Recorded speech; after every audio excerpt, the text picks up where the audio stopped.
আসসালামু আলাইকুম। প্রিয় দর্শক, অন্য মঞ্চের আলাপচারিতায় আপনাদের সকলকে আমন্ত্রণ জানাচ্ছি। আগামীকাল 14 তারিখ আমাদের নরেন্দ্র মোদী কলকাতায় আসছেন নির্বাচনী সভা করতে। সভাস্থল প্রস্তুত। কাল আমি যখন ওখান থেকে ময়দান থেকে আসছিলাম তখন দেখলাম বিরাট মঞ্চ হয়েছে, তার পাশে অনেকগুলো টেন্ট, এসি টেন্ট, সেখানে প্রধানমন্ত্রী এবং আরো সমস্ত যারা নেতা থাকবেন তারা ওখানে বিশ্রাম নেবেন। এটা বড় কথা না, বড় কথাটা হচ্ছে গিয়ে এপ্রিলের শেষ অথবা মের প্রথমে পশ্চিমবঙ্গে ভোট। পশ্চিমবঙ্গের ভোটের দুটো ইস্যু, একটা হচ্ছে পশ্চিমবঙ্গের সমস্যা, আভ্যন্তরীণ সমস্যা, এবং দুই হচ্ছে সীমান্ত ও বাংলাদেশ। এই দুটো সমস্যা সম্পর্কে উনি কি বলেন তার দিকে কিন্তু চেয়ে আছে গোটা পশ্চিমবঙ্গ। কারণ পশ্চিমবঙ্গের এই দুটোর ওপরে কিন্তু প্রচন্ড আবেগ রয়েছে। এখন দেখুন, 15 বছর ধরে একটা সরকার, তৃণমূল সরকার, তারা ক্ষমতায় রয়েছে, একটা অ্যান্টি ইনকামবেন্সি হাওয়া একটা দেখা দেয়, মানে প্রতিষ্ঠান বিরোধী হাওয়া যাকে বলে, সেই হাওয়া কিন্তু একটা দেখা দেয়।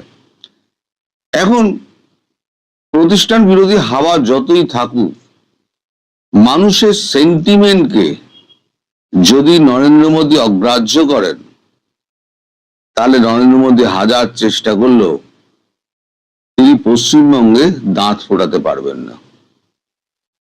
কারণ মানুষের সেন্টিমেন্ট হচ্ছে বাংলাদেশ বিরোধী। আর আমাদের এখানে যা সমস্যা আছে সেই সমস্যাগুলো মেটানোর জন্য তার উপরে একটা চাপ রয়েছে, কিন্তু উনি দেখেও দেখেন না, রাজনৈতিক কারণে দেখেও দেখেন না, সেটা নিয়েও মানুষের মধ্যে ক্ষোভ রয়েছে। এই দুটো ক্ষোভের যদি সম্মিলিত যদি একটা অ্যাকশন হয়, তাহলে নরেন্দ্র মোদী এখানে 10টা সভা করলেও কিছু করতে পারবেন না, বিজেপি এখানে দাঁত ফোটাতে পারবে না, এটা আমি আগাম বলে দিলাম। আর যদি উনি মনে করেন যে হ্যাঁ ঠিক আছে, আমি এই দুটো সমস্যা নিয়ে কালকে আমি একটুখানি বলবো, কারণ যে সমস্ত ভিডিওগুলো ওপার থেকে আমাদের এখানে আসে ভারত বিদ্বেষী, আমরা তো এখানে সব খবর পাই, এখানে বিজেপি নেতা মারফত সেই খবরগুলো যায়, প্লাস ওখানে যারা বসে আছেন তারা খবরগুলো মনিটর করেন, যারা বাঙালি অফিসার রয়েছেন খবরগুলো মনিটর করেন। এত কিছু হওয়া সত্ত্বেও এই যে খাদ্য তেল থেকে আরম্ভ করে সমস্ত কিছু এই যে যাচ্ছে, আমি তো ঘোর বিরোধী, ঘোর বিরোধী। আমি বরাবর বলি যে ওদের ব্যবস্থা ওদের করতে দিন, আপনি কেন আগ বাড়িয়ে গালাগাল খেতে যাবেন? আপনি ভারতবর্ষকে অনেক উঁচুতে নিয়ে গেছেন, ঠিক আছে, কিন্তু দেশের মানুষের আবেগকে তো আপনাকে তো এ করতে হবে, মানে এ করতে হবে, মানে যদি আপনি উপেক্ষা করেন তাহলে মানুষ কিন্তু আপনাকে ভোট দেবে না। মানুষ কিন্তু জানে যে আমার চাহিদা কি, আর ওনাকে সেই চাহিদা পূরণ করতে হবে। এখন আজকে সমস্ত জায়গায় একটাই আলোচনা, সেটা হচ্ছে বর্ডার এবং বাংলাদেশ সম্পর্কে উনি কি বলেন। কারণ পশ্চিমবঙ্গ লাগোয়া হচ্ছে বাংলাদেশ, আসাম গেলেও বাংলাদেশ নিয়ে বলবেন, আবার মণিপুর নিয়ে গেলেও বলবেন, বিহার গেলেও বলবেন, আবার উড়িষ্যা নিয়ে গেলেও বলবেন। এই যে স্টেট গুলো রয়েছে অ্যাডজয়েনিং, এই স্টেট গুলো নিয়ে তো হচ্ছে বাংলাদেশের সীমান্ত। এই সীমান্ত সমস্যা সম্পর্কে উনি যদি না কোনো কথা বলেন এবং কোনো সদুত্তর যদি উনি বাংলার মানুষের কাছে না দিতে পারেন, তাহলে বাংলায় দাঁত ফুটানো কিন্তু মুশকিল হবে। এখন বিজেপি যেটা আশা করছে, বিজেপি 8 লাখ 10 লাখ লোক জোগাড় করতে পারে, 8 লাখ 10 লাখ লোক জোগাড় করতে পারে, কিন্তু 8 লাখ 10 লাখ লোক জোগাড় করলে 8 লাখ 10 লাখ লোক দিয়ে তো আর সারা পশ্চিমবঙ্গ নয়। পশ্চিমবঙ্গের জনসংখ্যা হচ্ছে 9 কোটি, তার থেকে 1.5 কোটি এবার বাদ দিন, SIR বাদ গেছে 1.5 কোটি, 1.5 কোটি বাদ দিন, তাহলে হলো গিয়ে 7.5 কোটি। এই 7.5 কোটির মধ্যে 8-10 লক্ষ লোক কি মিন করে, কত শতাংশ? শতাংশের হিসেবে কিন্তু কিছুই আসে না। আর সেভাবে বাংলার বুকে বিজেপি কিন্তু ঘাঁটি গড়তে পারেনি এখনো পর্যন্ত। তৃণমূলের যেমন প্রত্যেকটা আপনার অঞ্চলে একটা করে অফিস রয়েছে, সেখানে তাদের নেতারা বসেন, তারা সেখানে সমস্যার সমাধান করেন, কাউন্সিলর রয়েছে, কিন্তু বিজেপির যে সমস্ত নেতারা রয়েছেন তারা সমস্ত কলকাতায় খুব কম আছে, দূর দূরান্তে। সেখানকার সমস্যা কি সমাধান হয় আমি জানি না, বলতে পারবো না, আমি কলকাতার লোক, বলতে পারবো না। তবে কলকাতার মানুষের যেটা আশা, সেটা হচ্ছে কলকাতার বাংলার আভ্যন্তরীণ সমস্যা, যে সমস্যা উনি চোখ পেরিয়ে দেখেন অথচ উনি ব্যবস্থা নেন না, সেগুলো নিয়ে কিন্তু মানুষ প্রচন্ড ক্ষেপে রয়েছে। আর হচ্ছে বাংলাদেশের নীতি, এই যে বাংলাদেশ আমাদের দিনে দিনে অপমান করে যাচ্ছে, চড় থাপ্পড় মেরে যাচ্ছে, তারপরেও আমরা নির্লজ্জের মতো তাদেরকে তেল থেকে আরম্ভ করে খাবার আমরা পৌঁছে দিয়ে যাচ্ছি। কি না প্রতিবেশী, নেভার ফার্স্ট। নেভার ফার্স্ট করে আপনার কি হয়েছে? কোন নেভারটা আপনার কাজে এসছে? নেভার ফার্স্ট নীতি, আপনার এই নীতি হচ্ছে সব থেকে খারাপ নীতি। দেখুন, খারাপ কাজ করলে তো তাকে সমালোচনা করতেই হবে। আপনি যদি সমস্ত সমস্যাকে এড়িয়ে আপনি যদি বিশ্বগুরু হতে চান, বিশ্বগুরু হয়তো আপনি হতে পারবেন, কিন্তু আপনি রাজ্যগুলো দখল করতে পারবেন না। আর রাজ্যগুলো যতক্ষণ না পুরো দখল আপনি করতে পারছেন, ততক্ষণ পর্যন্ত একক সংখ্যাগরিষ্ঠতা কিন্তু আপনি পাবেন না। গতবারও কিন্তু একক সংখ্যাগরিষ্ঠতা আপনি পেয়ে যেতেন, কিন্তু আপনার নিজের কৃতকর্মের ফল এবং আপনার যে সমস্ত লোকজন এখানে যারা ছিল, তারা যে সমস্ত প্রার্থী দিয়েছিল, পয়সা খেয়ে উপঢৌক নিয়ে যে সমস্ত প্রার্থী দিয়েছিল, আমি তখনই বলেছিলাম যে এটা একদম গেমটাকে ছেড়ে দেওয়া হলো। ভোটের আগেই বলে দিয়েছিলাম যে বিজেপি আসতে পারবে না। এবার আবার এই ভোট আসছে, ভোটে এবার দেখা যাক। আমার তো মনে হয় না বিজেপি খুব একটা ভালো কিছু করতে পারবে, যদি এই দুটো সমস্যার যদি সমাধান হয়। কারণ মাৎসন্যায় চলছে, সেপার বাংলা বলুন ওপার বাংলা বলুন, মাৎসন্যায় চলছে। এই মাৎসন্যায়ের যদি একটা বিচার যদি না হয়, তাহলে নরেন্দ্র মোদীর এই বাংলা জয় হবে না। তিনি এখানে 5 বার আসুন, 10 বার আসুন, 15 বার আসুন, 20 বার আসুন, তিনি আসছেন।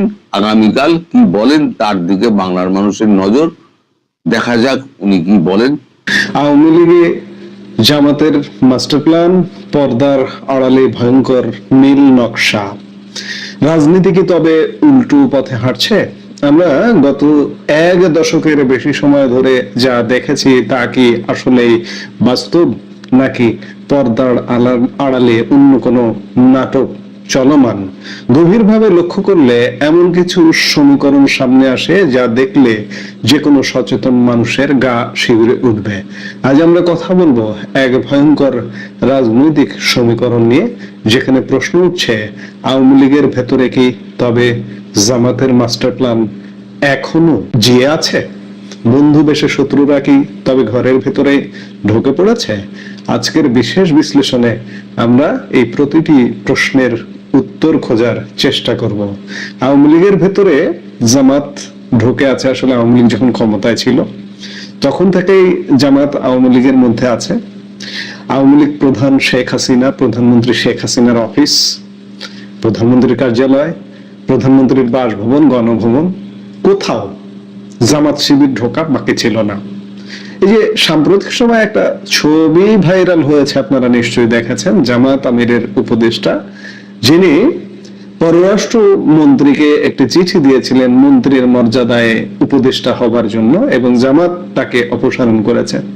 সেই ব্যক্তি, আপনি দেখুন যে সোশ্যাল মিডিয়ায় ঘুরে বেড়াচ্ছে ফেসবুকে, যে তিনি শেখ হাসিনার আশপাশে কত ক্লোজ ছবিতে তাকে দেখা যাচ্ছে।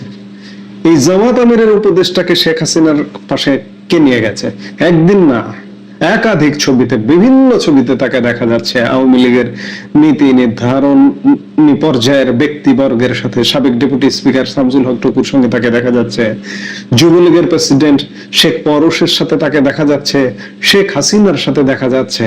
আসলে সত্যিকার অর্থে আওয়ামী লীগের ভেতর জামাত এভাবেই ঢুকেছিল, এবং এখনো যদি বলেন যে জামাত এখনো ঢুকে নেই, তাহলে বোকার স্বর্গে বসবাস করছেন। আওয়ামী লীগের এতটা চাহিদা, বাংলাদেশ এতটা আওয়ামী লীগকে চাইছে। এই যে একটা নির্বাচন হয়ে গেল, নির্বাচনের আগে থেকে আওয়ামী লীগকে চাইছিল বাংলাদেশ। আওয়ামী লীগ নির্বাচনে আসুক, ইউনূস সরকারের দুঃশাসনে অতিষ্ঠ হয়ে গিয়েছিল। একটা পর্যায়ে মানুষ বলছিল যে আমরা আগেই ভালো ছিলাম। বিএনপি কেবল সরকার গঠন করেছে, 9 দিন, 90 দিন যেতে দিন, দেখুন কি অবস্থা হয়। আবারও চাইবে আওয়ামী লীগ আসুক, আমরা আগেই ভালো ছিলাম। কিন্তু আওয়ামী লীগ যে পথে আছে, সেই পথ থেকে এখনো বাংলাদেশের মাটি আওয়ামী লীগকে চায়, বাংলাদেশের জনগণ আওয়ামী লীগকে চায়, তৃণমূলের ত্যাগী মানুষগুলো চায় যে আবার আওয়ামী লীগ আসুক, বাংলাদেশ ভালো থাকে, তারা ভালো থাকে। কিন্তু আওয়ামী লীগ আসবে কিভাবে? এখনো জামাতি মাস্টার প্ল্যানের মধ্যে আওয়ামী লীগ বসবাস করে। বড় প্রশ্ন, ছদ্মবেশের রাজনীতি। বর্তমানে যা পরিস্থিতি, তাতে মনে হওয়াটা অস্বাভাবিক নয় যে আওয়ামী লীগের এক বিশাল অংশ মনে প্রাণে স্বাধীনতা বিরোধী পাকিস্তানি আদর্শের জামাতি রাজনীতি লালন করছে। তারা আওয়ামী লীগের ভেতরে ঢুকে এমন এক স্লিপার সেল তৈরি করে রেখেছে এখনো, যা আজ দলটিকে ভেতর থেকে ফোকলা করে দিচ্ছে। একটু ভেবে দেখুন, গত 15 বছরে কতজন হাইব্রিড নেতা আওয়ামী লীগে জায়গা করে নিয়েছে। এদের শিকড় কোথায়? এরা কি আদর্শের টানে এসেছে, নাকি কোনো সুদূর প্রসারী লক্ষ্য নিয়ে দলকে ধ্বংস করতে এসেছে?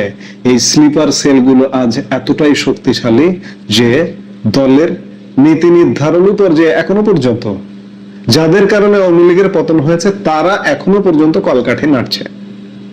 তাহলে আওয়ামী লীগ ফিরবে কিভাবে বলুন? এখনো আওয়ামী লীগকে ভুল পথে চালিত করছে, আওয়ামী লীগ কিভাবে ফিরবে? এবার আমরা একটু নজর দিতে চাই বর্তমান পরিস্থিতির দিকে। লক্ষ্য করুন, আজকে ত্রয়োদশ জাতীয় সংসদের প্রথম অধিবেশন বসেছে। আজ সংসদে কি হলো? রাষ্ট্রপতির ভাষণের সময় জামাত জোটের সেই চিরচেনা ওয়াক আউট। বাইরের রাজপথে গত 1.5 বছর ধরে রাষ্ট্রপতির পদত্যাগের যে জিগির তারা তুলেছিল, তাতে তারা আজ অনেকটা সফল। কিন্তু এখানে সবচেয়ে অবাক করার মতো বিষয় কি জানেন? সোশ্যাল মিডিয়ায় নজর দিলে দেখবেন একদল তথাকথিত আওয়ামী পাতি নেতাকর্মী আর জামাতের সুর এখন হুবহু এক। যে সুরে জামাত কথা বলছে, ঠিক সেই সুরে এই পাতি নেতারাও গলা মেলাচ্ছে। ইস্যুটা কি? ইস্যু হলো মন্ত্রিপরিষদ বিভাগের লিখে দেওয়া ভাষণ। উন্মাদনা কি? উন্মাদনা হলো রাষ্ট্রপতির পদত্যাগ। ফলাফল, দুই পক্ষই যেন এখন একই বৃন্তের দুটি ফুল। যারা চির শত্রু হওয়ার কথা, তারা আজ একই লক্ষ্যে কাজ করছে। এটা কি কাকতালীয়, নাকি কোনো গভীর ষড়যন্ত্রের অংশ? এখানে আমাদের একটু জেনে নেওয়া ভালো যে রাষ্ট্রপতির ভাষণ, সংসদে রাষ্ট্রপতি কোন প্রেক্ষাপটে কিভাবে ভাষণ দেন। সংবিধানের আর্টিকেল 72 অনুযায়ী নতুন নির্বাচিত সংসদের প্রথম অধিবেশন বা প্রতি বছরের প্রথম অধিবেশনে রাষ্ট্রপতি সংসদকে উদ্দেশ্য করে ভাষণ প্রদান করেন। এই ভাষণে সাধারণত সরকারের নীতি, পরিকল্পনা ও কর্মসূচির সার সংক্ষেপ তুলে ধরা হয়। বাস্তবে এই ভাষণটি মন্ত্রিসভার অনুমোদিত নীতিগত ঘোষণার প্রতিফলন হিসেবে বিবেচিত হয়, যদিও তা রাষ্ট্রপতির কণ্ঠে উচ্চারিত হয়। সুতরাং সে আলোকে এখন প্রশ্ন হলো, এই যে মহামান্য রাষ্ট্রপতি বর্তমান সংসদের প্রথম অধিবেশনে নবনির্বাচিত সদস্যদের উদ্দেশ্যে যে ভাষণ প্রদান করেছেন, তা যেহেতু সরকারের নীতি, পরিকল্পনা ও কর্মসূচির সারসংক্ষেপ, এবং তা মন্ত্রিসভার অনুমোদিত নীতিগত ঘোষণারই প্রতিফলন, সেহেতু আজ জাতীয় সংসদের উদ্বোধনী অধিবেশনে বাংলাদেশ জামাতে ইসলামের নেতৃত্বাধীন বিরোধী দল কর্তৃক প্ল্যাকার্ড উঁচিয়ে মিছিল সহকারে স্লোগান দিয়ে রাষ্ট্রপতির ভাষণ চলাকালে সংসদ অধিবেশন থেকে ওয়াক আউট করা কি সরকারের নীতি, পরিকল্পনা ও কর্মসূচি এবং বর্তমান মন্ত্রিসভার অনুমোদিত নীতিগত ঘোষণাকে প্রত্যাখ্যান করা নয় কি? অর্থাৎ জামাত যে সুরে কথা বলছে, আওয়ামী লীগের নেতা পাতি নেতারাও সেই সুরেই কথা বলছে। এবং এই ভাষণে বিগত আওয়ামী লীগ সরকারের সমালোচনা, বিগত আওয়ামী লীগ সরকারকে এক প্রকার কাঠগড়ায় নেওয়া ইত্যাদি বিভিন্ন কিছু। আমি এর আগের একটি ভিডিওতেও বলেছি এই ভাষণটা কার তৈরি করে দেওয়া। এটা বিএনপির নীতি আদর্শ। বিএনপি তো আওয়ামী লীগ সরকারকে দোষারোপ করবে। এটি জাস্ট একটা রেওয়াজ, সাংবিধানিক রেওয়াজ। সংবিধানে স্পষ্ট করে বলা আছে যে সরকারের নীতি পরিকল্পনা রাষ্ট্রপতির কণ্ঠ দিয়ে বলানো হবে। এখন অনেকে বলবেন যে রাষ্ট্রপতি এই ভাষণ উচ্চারণ করবার আগে পদত্যাগ করলেন না কেন? রাষ্ট্রপতির পদত্যাগ করবার কোনো